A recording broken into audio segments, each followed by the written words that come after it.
I'm Dorothy, 58 years old, and I thought I knew everything about my husband Richard after 35 years of marriage. Then he died suddenly, and I found a locked box in his office containing a will I'd never seen before.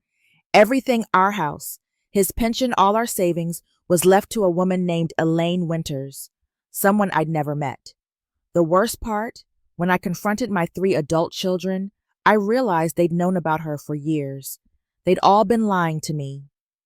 Before I tell you how my entire life unraveled in a single afternoon drop, a comment letting me know where you're watching from, and hit subscribe if you've ever had your trust completely shattered by someone you loved. Richard and I met during our sophomore year at Northwestern University. I was studying education, dreaming of becoming a teacher, while Richard was pursuing accounting with ambitious plans for his future. We literally bumped into each other at the library when he rounded a corner with a stack of finance textbooks and nearly knocked me over. He was so apologetic, insisting on buying me coffee to make up for it. That coffee date turned into dinner, which led to months of dating, and within a year he proposed. "You're the only woman I'll ever love," he promised as he slipped a modest diamond ring on my finger. "I want to build a life with you, Dorothy." We married right after graduation in a small ceremony with just family and close friends. Richard had already secured a position at a respected accounting firm in Chicago, and I found a job teaching 3rd grade at an elementary school in the suburbs. We rented a tiny apartment, saving every penny toward a down payment on our first home. Those early years were lean but happy. We'd often spend Friday evenings with homemade spaghetti and cheap wine, mapping out our future on notebook paper. 2 children, maybe 3, a house with a yard. Family vacations every summer. Richard was determined to climb the corporate ladder, and I supported his ambitions completely.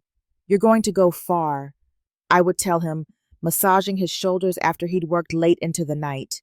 "I believe in you." After 3 years of marriage, we purchased our first home in Glenview, a pleasant suburb north of Chicago. It wasn't anything fancy, a modest 3-bedroom split level that needed some work, but it was ours. I painted every room myself while Richard installed new flooring on weekends. When we finished, we threw a housewarming party and proudly gave tours to our friends and family. "This is just the beginning," Richard told our guests, his arm around my waist. "Dorothy and I are building something special together." Our family grew along with Richard's career. Michael arrived first, followed by Sarah 3 years later, and finally James, our youngest. I took a pause from teaching to raise our children, returning to part-time work only when James entered kindergarten. Richard never complained about being the primary breadwinner. In fact, he seemed to take pride in it. "My family deserves the best," he'd say. "Everything I do is for you and the kids." By our 15th anniversary, Richard had moved up to controller at a regional insurance company based in Chicago. The hours were longer, but the salary allowed us to move to a larger home in a better school district and put money away for college funds. I remember the day we toured the 2-story colonial that would become our family home for the next 20 years. Richard squeezed my hand as we walked through the front door. "Can you see us growing old here?" he asked. I nodded, unable to speak past the lump in my throat. It was everything we dreamed about. As the children grew, our lives settled into comfortable routines. Soccer games on weekends. Family dinner most nights, though. Richard's absences became more frequent as he continued climbing the corporate ladder. He made CFO by the time he was 45, which came with more responsibilities and travel. "The Minneapolis office needs restructuring," he'd explain, packing his suitcase for what became monthly trips. Or, "The Cleveland branch is having compliance issues. I'll be gone 3 days, 4 tops." I never questioned these business trips. Why would I? Richard always called every night when he was away. He never missed important family events. He was present for every graduation, every championship game, every school play. He remembered anniversaries and birthdays. He seemed by all accounts to be the devoted husband and father. Our children grew into remarkable adults, each finding their own path to success. Michael followed somewhat in his father's footsteps, though he chose law rather than finance, graduating from University of Chicago Law School and joining a prestigious firm downtown.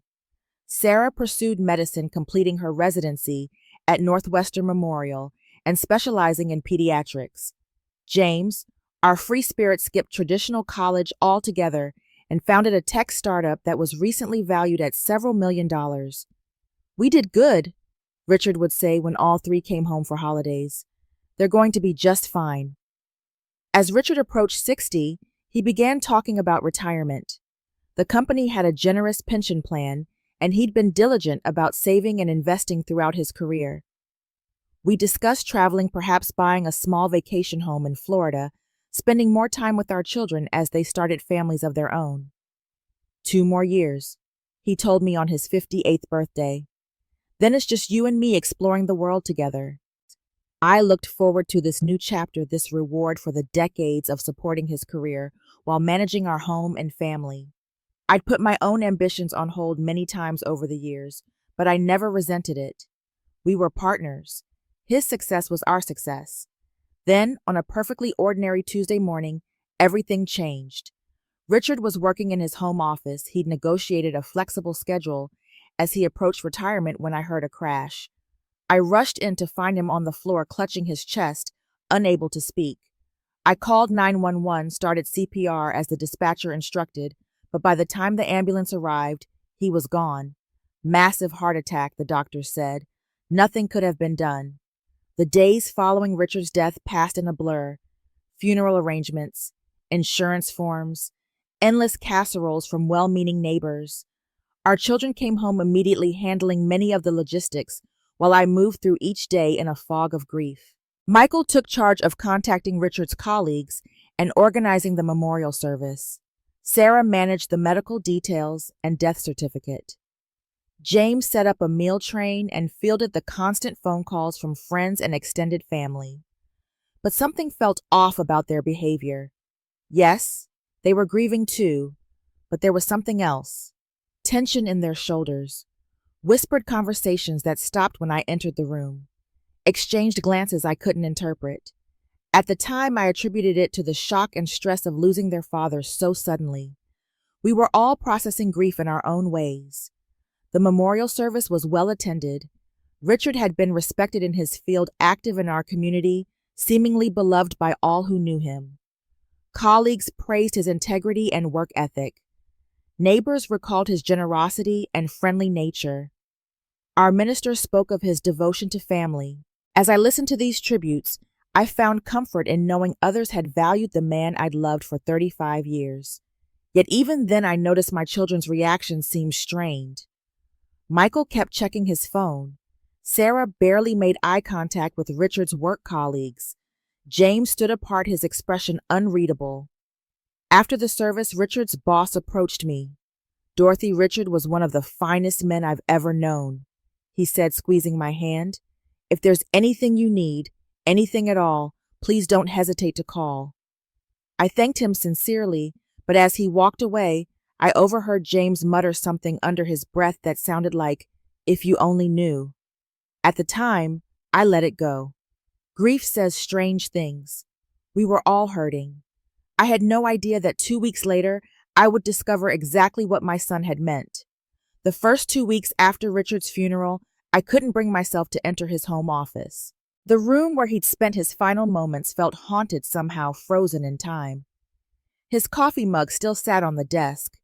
His reading glasses perched on top of a stack of financial documents. His cardigan hung over the back of his chair. Each item a painful reminder that he would never return. Finally, on a rainy Sunday afternoon, I forced myself to face the task. The life insurance company needed certain documents. Tax forms would be due soon. Richard had always handled our finances, keeping meticulous records of everything. If I was going to function as a widow, I needed to understand our financial situation. "You can do this," I told myself, standing at the threshold. One file at a time. The office was exactly as Richard had designed it, practical and organized, with built-in bookshelves and filing cabinets, a large desk positioned to look out over our backyard garden. Everything had a place in Richard's world. He despised clutter or disorganization, something our children had inherited to varying degrees. I started with the most recent files in his desk drawers: utility bills, bank statements, insurance policies, each labeled and arranged chronologically. So predictable. So Richard. The familiar organization provided a strange comfort as I worked. After an hour, I noticed something unusual about the center drawer of his desk. It seemed shallower inside than it appeared from the outside. I removed the contents, pens as paper clips, a stapler, and examined the drawer more carefully. That's when I noticed a slight gap at the back. Pressing my fingers against it, a hidden compartment popped open, revealing a small key taped to the inside. My heart began to race. In 35 years of marriage, I'd never known this secret drawer existed. What else didn't I know? The key was small, likely for a lockbox rather than a door. I sat back in Richard's chair, turning it over in my hands, wondering what it might open. After searching the obvious places, desk drawers, filing cabinets, I moved to the closet where Richard kept older financial records and reference materials. Behind a row of tax return binders, I discovered a fireproof box I'd never seen before. The key fit perfectly. Inside, I found a leather portfolio containing legal documents. On top was a will dated 3 years earlier, not the will our family attorney had drawn up 15 years ago, which left everything to me with provisions for our children. This will, created with a different lawyer I'd never heard of, left everything our home. Richard's pension investment accounts, everything to someone named Elaine Winters. My hands trembled as I read through the document. There was a provision for me, modest monthly allowance, that would allow me to maintain a reasonable lifestyle, but the bulk of our marital assets, worth millions after Richard's successful career, would go to this woman, this stranger.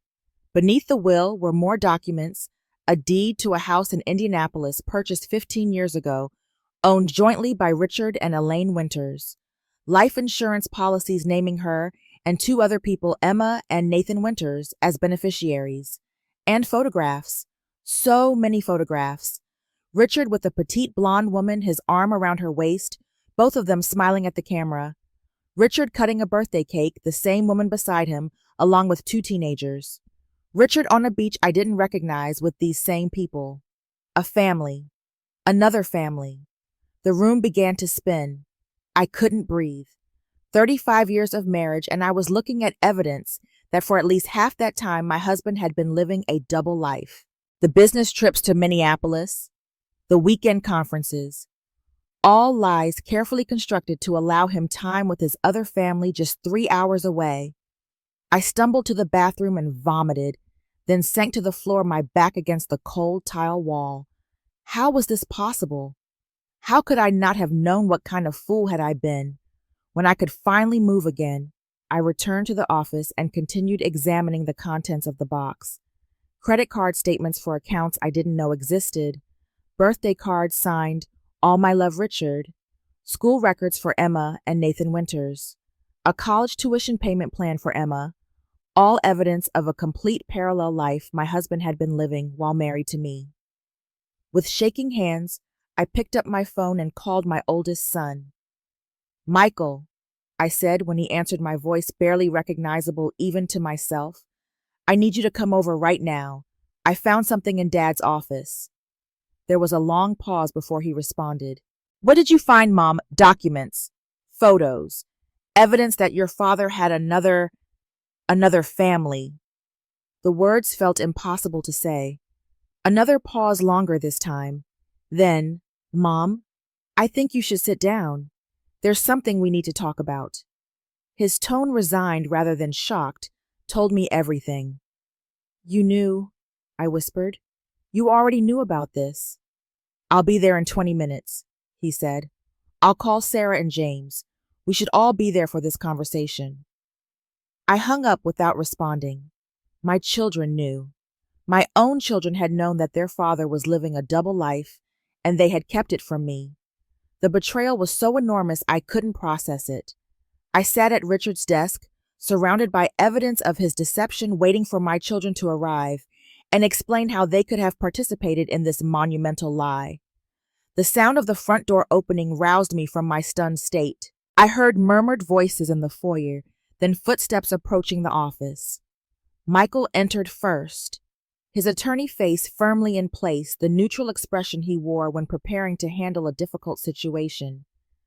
Sarah followed, her eyes red and swollen as if she'd been crying. James came last, see, hands shoved deep in his pockets, jaw tight.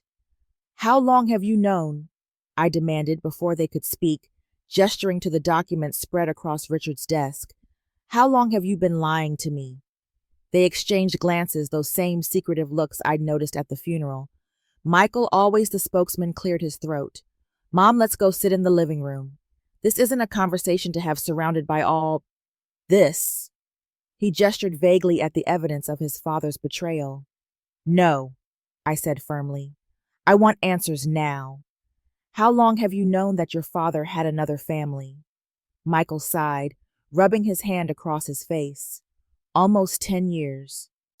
The words hit me like a physical blow. 10 years. A decade of deception, not just from Richard, but from my own children. How did you find out? I managed to ask. It was my fault, Michael admitted. During my second year of law school, I was clerking at a firm in Indianapolis for the summer. I was at a restaurant downtown and saw Dad. He didn't see me. He was with a woman and 2 kids, a teenage girl and a younger boy. They were celebrating something. There was a cake. The way Dad was with them, it was obvious they were a family. I closed my eyes, picturing the scene. Richard celebrating with his other family, while I believed he was at a business conference in Minneapolis. I followed them, Michael continued. They went back to a house in a nice neighborhood. I wrote down the address. The next day I looked up the property records. The house was owned jointly by Dad and Elaine Winters. And you didn't think to tell me? My voice rose, anger beginning to replace shock. I confronted Dad first, Michael said. He was shocked, then defensive, then he broke down. He told me everything. How he'd met Elaine on a business trip 16 years ago. How one thing led to another. He never meant for it to become a second life. But when she got pregnant with Emma... Stop! I cut him off. I don't need the details of how it started. The timeline Michael described meant Richard had been leading this double life for nearly half our marriage. What I want to know is why you didn't tell me. Sarah stepped forward, tears streaming down her face. We were going to tell you, Mom, but Dad begged us not to. He said it would destroy you, destroy our family. So instead, you all decided to live with his lie to become accomplices. We were caught in the middle, James said, speaking for the first time. Do you have any idea what that was like for us? Finding out our father had been lying to everyone for years, that we had half-siblings we'd never met. Half-siblings you apparently went on to meet, I said, noticing Sarah flinch, while continuing to lie to me. Dad introduced us, Sarah admitted quietly. After Michael found out, and then told us Dad decided it would be better if we knew them. If we were all connected somehow. Emma and Nathan, they're actually really great people. They didn't ask for any of this either. I felt like I was in some bizarre alternate reality. My children had relationships with their father's secret second family, all while I remained completely ignorant. So that you've been taking turns spending holidays with them, dividing up your father's attention like a timeshare, lying to my face for a decade. It wasn't like that, Mom, Michael insisted. We were protecting you. Protecting me? I laughed bitterly. From what? The truth. The chance to make my own decisions about my life. The opportunity to not waste 10 more years with a man who betrayed every vow he ever made to me. From pain, Sarah said softly. Dad still loved you. He took care of you, provided for you. Your marriage seemed happy. We didn't want to destroy that. That wasn't your decision to make, I said, my voice shaking with rage. You had no right to decide what information I could or couldn't handle.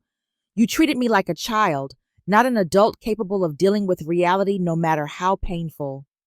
We were children when we found out, James argued. Michael was 23. I was just 17.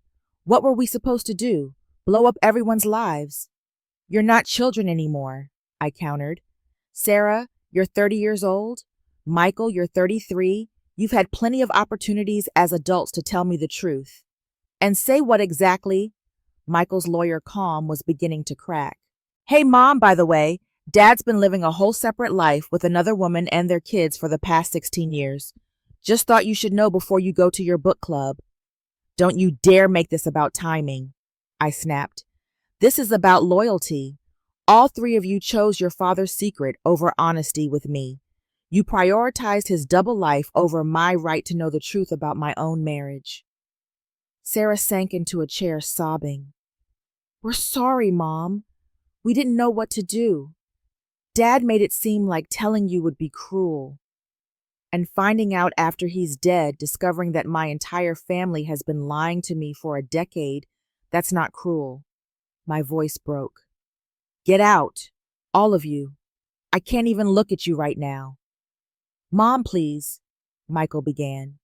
No, I need time to process this, without you here justifying your choices. Just go. One by one, they filed out of the office. I heard the front door close, then silence. Complete, deafening silence. I was alone with the knowledge that my entire family narrative, the story I'd believed about my life, my marriage, my children had been a carefully constructed lie. I picked up a framed photo from Richard's desk, our family at Sarah's medical school graduation, all smiling proudly. Had he gone straight from that celebration to his other family? How many moments that I treasured had been merely performances on his part? Was any of it real? Had Richard ever truly loved me? Or had I simply been a convenient first wife, too trusting to question his frequent absences? These questions would haunt me for months to come, but in that moment, sitting in the office of the man I thought I'd known, I felt nothing but rage and determination to uncover the full truth of Richard's betrayal.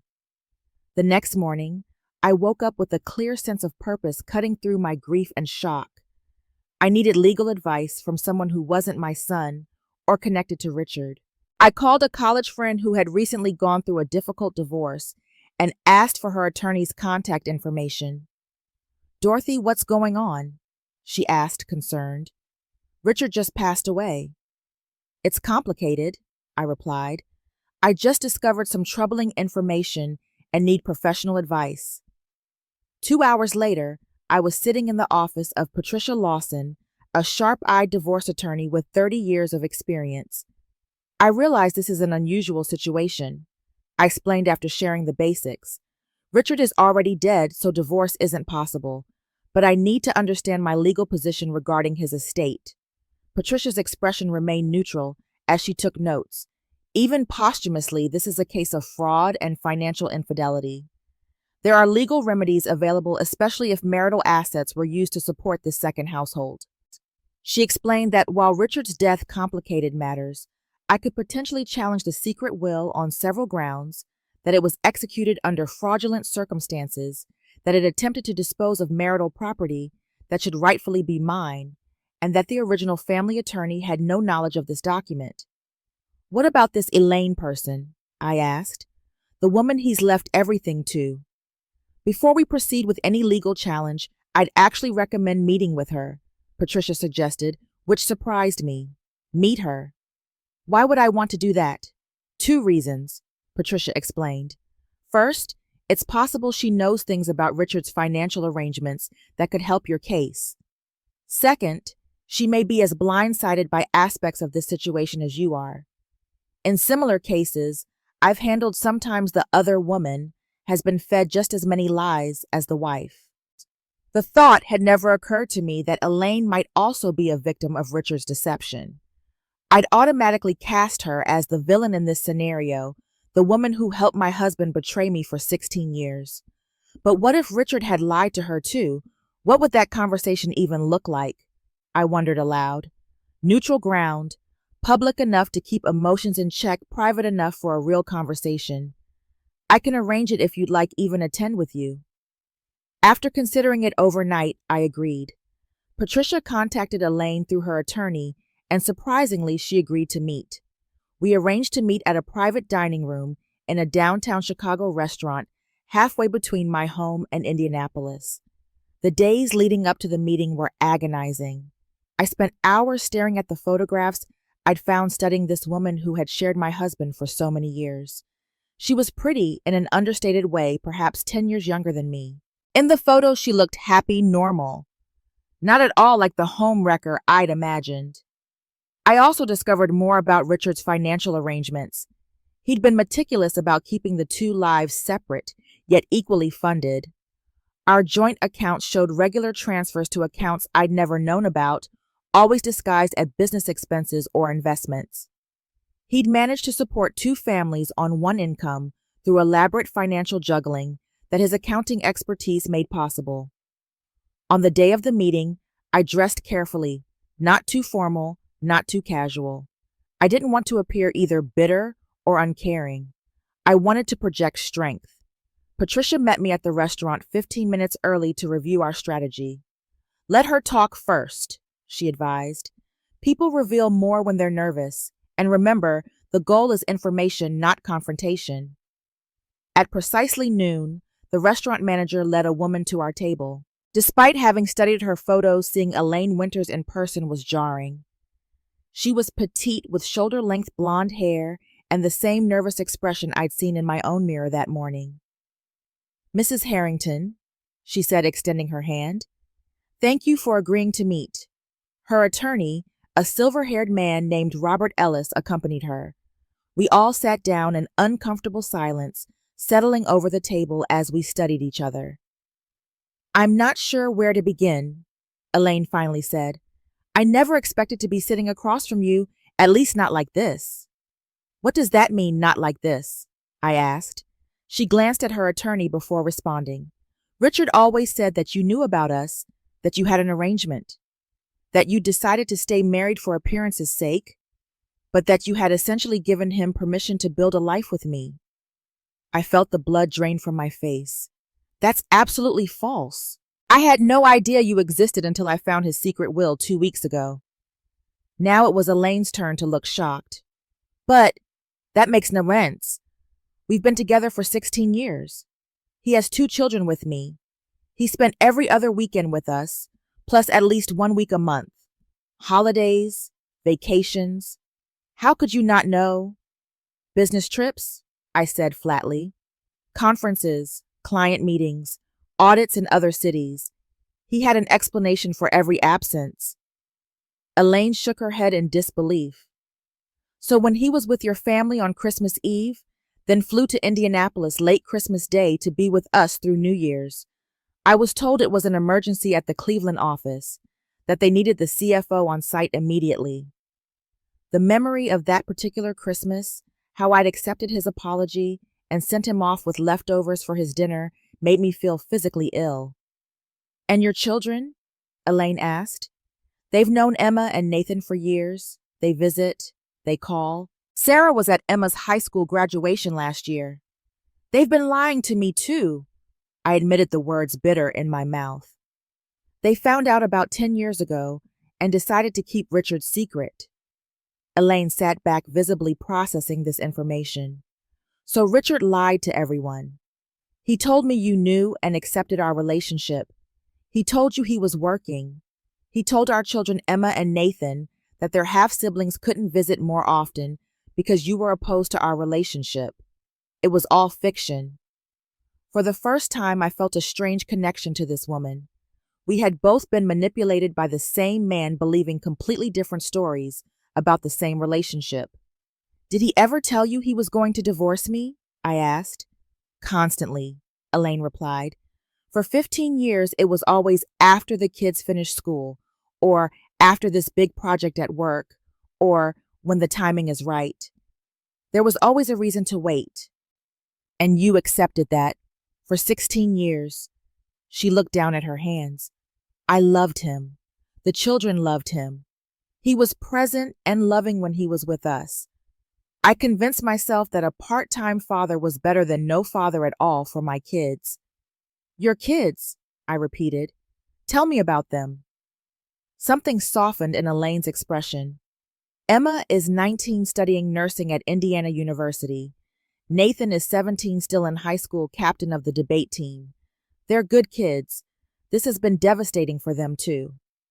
I tried to imagine these teenagers, technically my husband's children, processing their father's sudden death, and now this complicated revelation about his life. Does the will surprise you? I asked. The one leaving everything to you? Elaine exchanged glances with her attorney. Honestly, yes. Richard always told me he'd provide it for us through insurance policies and separate accounts. I never expected to inherit his marital assets. Our attorneys took over, then discussing legal options and potential compromises. But as the formal part of the conversation continued, Elaine and I kept exchanging glances, two women trying to reconcile completely different versions of the same man. As the meeting concluded, Elaine handed me a folder.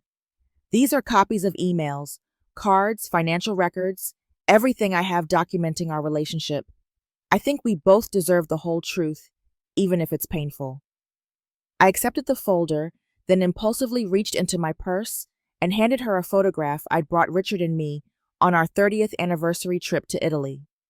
Was any of it real? I asked, not really expecting an answer. For either of us. Elaine studied the photo, then met my gaze directly. I don't know, but I think we should find out together. As we parted ways, I realized I'd gained an unlikely ally in my quest to understand the man who had betrayed us both so completely.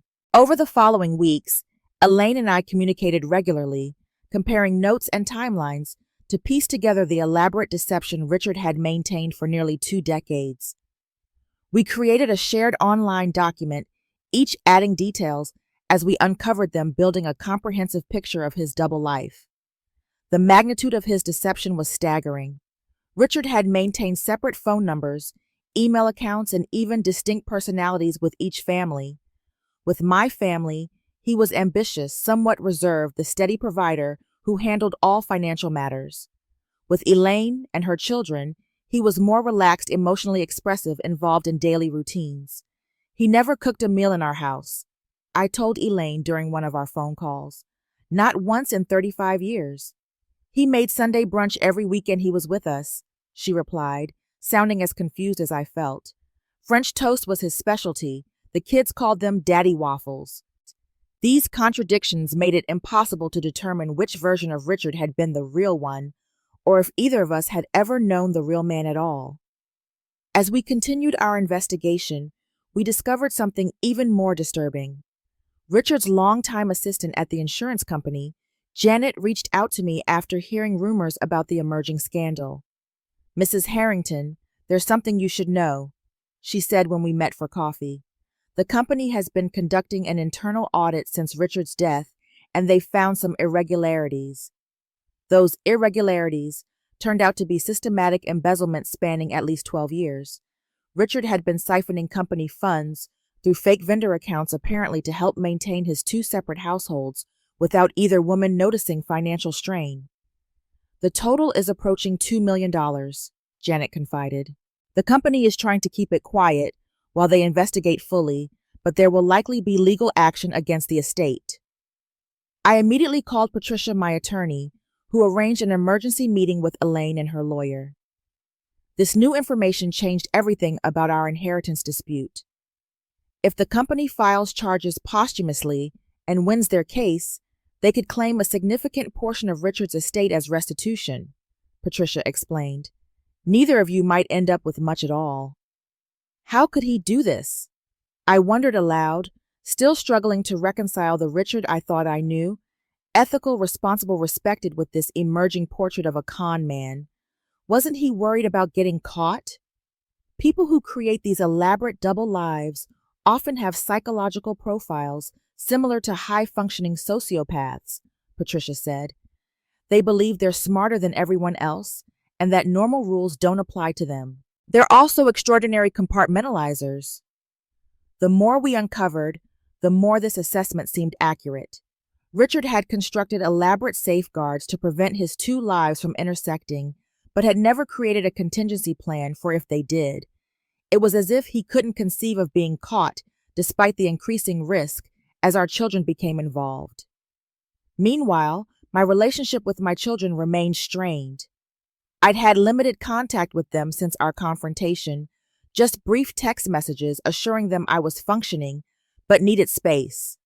Their betrayal felt almost as significant as Richard's, though I recognized they'd been placed in an impossible position as young adults. Michael was the first to breach the silence, showing up at my door one evening with files from his law firm. "I'm not here to make excuses," he said when I reluctantly let him in, "but I do want to help with the legal mess Dad left behind." He'd been researching similar cases and brought information that could help defend against the company's potential lawsuit. "I also spoke with Emma and Nathan yesterday," he added cautiously. "They'd like to meet you when you're ready. They have questions only you can answer about who Dad really was." The thought of meeting Richard's other children, technically my stepchildren, I realized with a jolt was overwhelming, but I found myself nodding. Maybe, not yet, but maybe soon. Over the next few weeks, Richard's former colleagues and friends began reaching out. Some had suspected something wasn't quite right, but never imagined the extent of his deception. Others were completely shocked, having believed the carefully crafted image he presented to the world. "I worked alongside him for 15 years, his former controller told me. "We had lunch together almost every day. I thought I knew him, but clearly none of us did."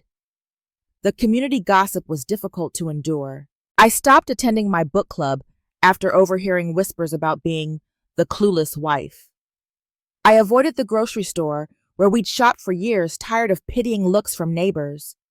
Instead, I focused my energy on untangling Richard's financial web and building a relationship with Elaine that would allow us to resolve the estate issues without further legal battles. After much discussion with our attorneys, Elaine and I decided to present a united front against the company's embezzlement claims while working toward a fair division of whatever assets remained after restitution. Neither of us had been aware of Richard's financial crimes, which strengthened our position as innocent parties.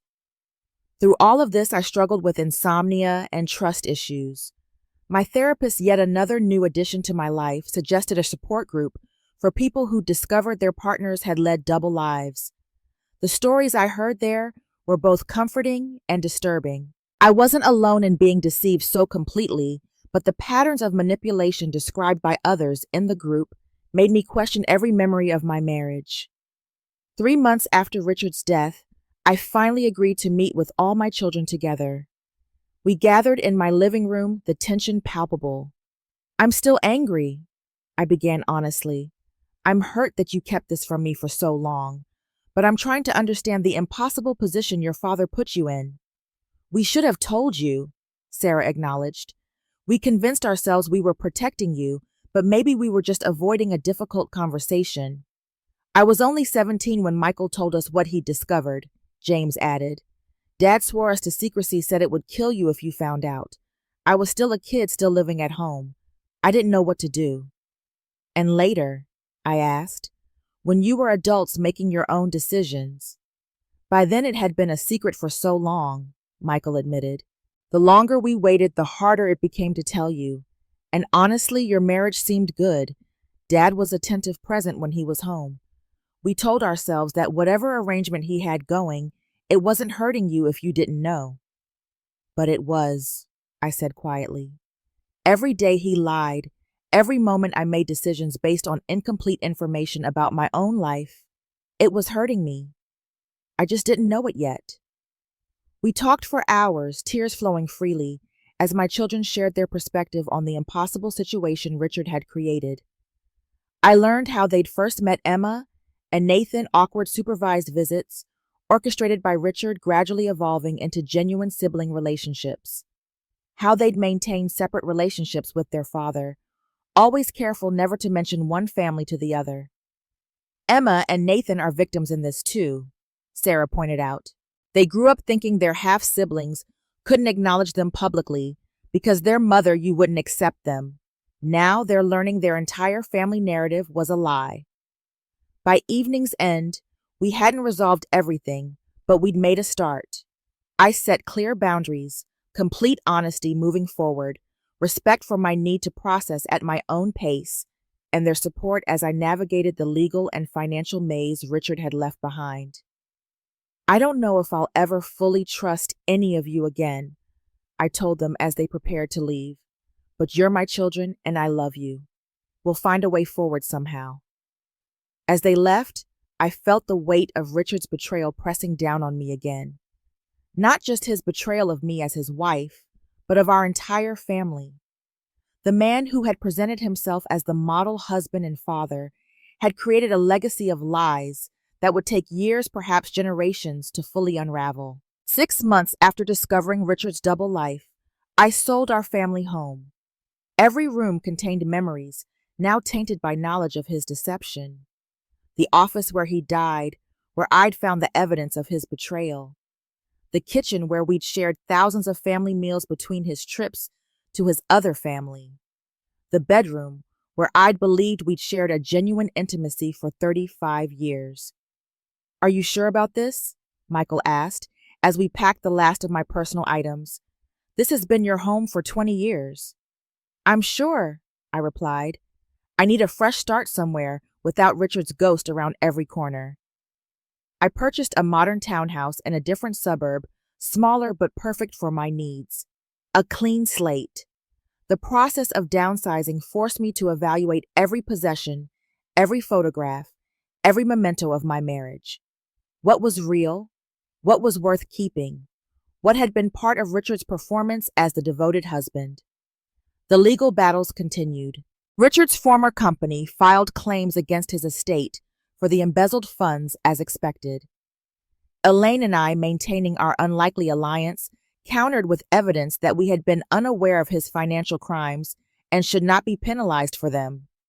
The insurance policies Richard had maintained for both families became critical as they were not part of the contestable estate. Throughout this period, I gradually rebuilt my relationship with my children. It wasn't easy. Trust once broken doesn't mend quickly, but we established new patterns of honest communication. They helped with the move, with navigating the legal complexities, and eventually with facilitating meetings between me and Richard's other children. Meeting Emma and Nathan was surreal. Emma, at 19, had Richard's eyes and analytical mind. Nathan, 17, had his build and easy charm. Both seemed wary, but curious about the woman who had unknowingly shared their father for their entire lives. Did he talk about me? I found myself asking during our second meeting. Did he tell you what I was like? He said you were brilliant, Emma answered. That you gave up your career to raise your family, but that you were the smartest teacher he'd ever known. He kept a photo of you in his wallet, Nathan added. We always thought it was weird since he had one of Mom too in a different section. Now we understand why. These small revelations that Richard had carried my photo, had spoken positively about me to his other children, provided no real comfort. They only highlighted how completely he had normalized his deception, incorporating it into everyday interactions with both families. The first holiday season was the hardest. I declined invitations from my children, not ready to witness their continued relationships with Emma and Nathan. Instead, I booked a solo trip to Arizona, somewhere Richard and I had never visited together. The desert landscape, stark and beautiful, matched my emotional state, stripped bare, but with its own austere beauty. In a Sedona hotel room, watching the sunset paint the red rocks, I made a list of everything I had lost: my husband, my unwavering trust in my children, my financial security, my social standing, my sense of my own judgment, and perhaps most significantly, the narrative of my life as I had understood it. Then I made a second list: what remained: my intelligence, my resilience, my health, my children despite their mistake in keeping Richard's secret, new authentic relationships developing with people who knew the whole complicated truth about my life, and something unexpected, a growing sense of independence I'd never fully experienced before. You're going to be okay, I told my reflection in the hotel mirror. This isn't the end of your story. Upon returning home, I made two significant decisions. First, I would return to teaching, reclaiming the professional identity I had set aside during my marriage. Second, I would start dating again, not immediately, but eventually. At 58, I still had decades of life ahead of me. I refused to let Richard's betrayal define my future. I enrolled in courses to update my teaching certification, finding unexpected joy in engaging with educational theory again. The intellectual stimulation provided a welcome distraction from ongoing legal matters, and the structure gave purpose to days that might otherwise have been consumed by rumination on the past. Gradually, my relationship with James, my youngest, strengthened the most. Perhaps because he had been youngest when the deception was revealed to the siblings, or perhaps because he had always been the family rebel, he seemed most able to acknowledge the wrongness of keeping Richard's secret while also moving forward. "I've started seeing a therapist," he confided during a lunch meeting in February. "I'm trying to understand why I went along with Dad's lies for so long. Why we all did." "What have you learned?" I asked. "That Dad was emotionally manipulative in ways I'm only now recognizing. He made his problems our problems, made us feel responsible for protecting you, for protecting the family image, for everything." This insight resonated deeply. Richard had been a master manipulator, convincing everyone, me, Elaine, our children, his colleagues, that we were seeing the real authentic man, when in fact we were each seeing only the facet he chose to present. By the 1-year anniversary of Richard's death, the legal matters were mostly resolved. The company received a significant portion of Richard's estate as restitution for the embezzlement. The remaining assets were divided between Elaine and me, with provisions for all 5 children. It wasn't the financial security Richard had promised either of us, but it was enough to move forward. To mark the anniversary, I suggested something unconventional to my children, a truth dinner with everyone, my 3 children, Elaine, Emma, and Nathan. A gathering where no topic would be off limits, where we would openly acknowledge the complex web of relationships Richard had created and our collective path forward. "Are you sure, Mom?" Sarah asked when I proposed the idea. "That seems really intense." "I'm done with secrets and half-truths," I replied. "If we're going to be connected through you 3 and your relationships with your half-siblings, I want everything in the open." The dinner was difficult but cathartic. We shared stories, compared experiences, laughed sometimes at the absurdity of Richard's elaborate deceptions, and cried at the pain he had caused. Elaine and I, once potential adversaries, had developed a genuine respect for each other through our shared ordeal. "He didn't deserve either of you," Michael observed as we finished dessert. "You've both handled this with more grace than anyone could expect." "We didn't have much choice," Elaine replied. "We either fell apart or found a way through." To finding a way through, I raised my glass in a toast, and to honesty no matter how difficult. As the evening ended, Nathan approached me privately. "I wanted to thank you," he said. "You could have hated us, seen us as the products of Dad's betrayal. Instead, you've tried to understand. That means a lot." His words touched me deeply. These children, all 5 of them, had been the innocent victims of their father's choices. My anger remained directed at Richard, not at those he had manipulated and deceived. The truth dinner became an annual tradition, a reminder of our commitment to honesty and our refusal to continue the patterns of secrecy Richard had established. Each year, the conversation became a little easier, the relationships a little more natural. I eventually did start dating again, tentatively at first. I was transparent with potential partners about my unusual past, using it as a filter of sorts. Those who couldn't handle the complexity weren't right for me anyway. 2 years after Richard's death, I published an anonymous essay about discovering a spouse's double life, which led to speaking engagements at support groups for others who had experienced similar betrayals. Helping others navigate the particular pain of such deception gave purpose to my experience. The hardest part, I would tell these groups, is recognizing that the person you loved may never have truly existed. That's a different kind of grief than losing someone to death. It's losing someone to the knowledge that they were never who you thought they were.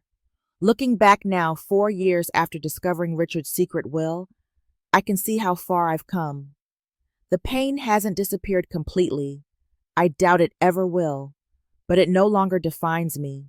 I've reclaimed my identity, built new relationships based on complete transparency, and found strength I never knew I possessed. The question that haunted me in those early days, was any of it real, no longer seems as important. Whether Richard truly loved me at some point, whether parts of our marriage were genuine despite his deception, these questions have no definitive answers. What matters is that I'm real. My resilience is real. My capacity to rebuild after devastating betrayal is real. If you've ever experienced profound betrayal or deception from someone you trusted completely, I hope my story offers some comfort. You're not alone, and while the path to healing isn't linear or simple, it is possible. Have you ever had to rebuild your life after discovering a painful truth? Share your story in the comments below.